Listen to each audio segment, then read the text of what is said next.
My name is Aditya. Welcome to my channel. Today we'll be exploring about solar cells and see how they work. Solar cells are PN junction diodes. They are semiconductor devices, PN junction that convert light into electricity. And it can be any light, but since we usually tend to use sunlight because it is available in abundance, we call them solar cells. And you probably know where these are used. For example, we have a lot of applications for you. Probably you use them in calculators. There are solar panels at your houses, and they are also used in space probes in outer space. They are one of the best ways to generate electricity in outer space. So these solar panels, what you can see, they have solar cells on it. But how do they work? Well, at the heart of a solar cell is a PN junction. So let's quickly recap. We have seen that a PN junction is basically a single semiconducting crystal on which one side it is doped acceptor impurities, so they accept electrons, and as a result they leave behind holes, a lot of holes. And on the other side we have donor impurities. They donate electron, so they leave electrons, and the region in between is where electrons and hole destroy each other, causing a depletion region. This depletion region acts like a barrier, and it does not allow further diffusion of and recombination of electron and holes. But the question now is, what would happen if you were to shine light over here? What happens if we shine light on our solar cell? Well, let's go to our band structure to understand what happens. If you look at the band structure of a semiconductor, and if you look at it near the depletion region, and we will see why we are talking about it in the depletion region, because there are no charge carriers over here. We know that a valence band must be completely full. There are no holes over here, and the conduction band must be absolutely empty. No electrons over here, so there are no charge carriers over here at all in the depletion region.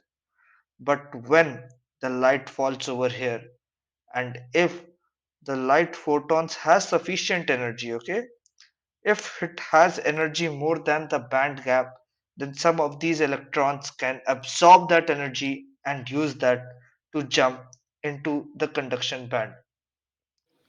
Now, when this happens outside of the depletion region, when the electron hole pairs are formed outside of the depletion region, immediately the electron will recombine with that hole and we will release that energy back so that the process would be useless.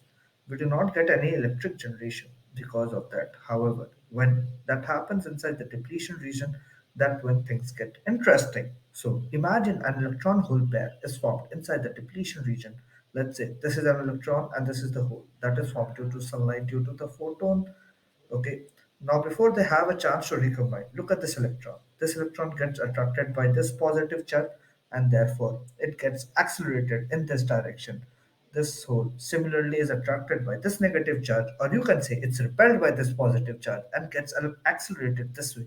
So, before they have a chance to recombine, they are swept across due to the field in the depletion region. This is the electric field generating depletion region. As a result, when electron hole pairs are formed over, here the holes will get accumulated, they'll get swept, and they get accumulated in the p type.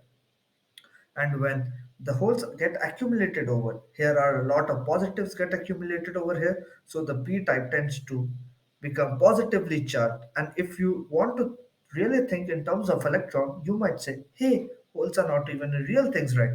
So what's happening over here? Well, think of it this way. Holes are absence of electrons, so electrons are being removed from this side, and when you remove electrons from a side, you end up with positive charge. Similarly, electrons are getting accelerated over here and they get piled up over here. And as electrons get piled up over here, this side becomes negative charge, and so this point gets negative charge. And now notice a voltage is generated between these two sides. And this is how in solar cell we use light to generate voltage. And that's what we call the photovoltaic cell effect. Okay. So photovoltaic cell. Yeah, the name makes sense, right? We are using photons to generate voltage. photovoltaic effect. And now, what would happen if I were to put a metallic contact over here? And the connected device, let's say a bulb. Well, these electrons will all repel each other and immediately start flowing through the circuit, through the bulb, and will recombine with the holes. So electrons will continuously recombine with the holes, and as that happens, more electron hole pairs are generated, and more electron and holes get accumulated over here.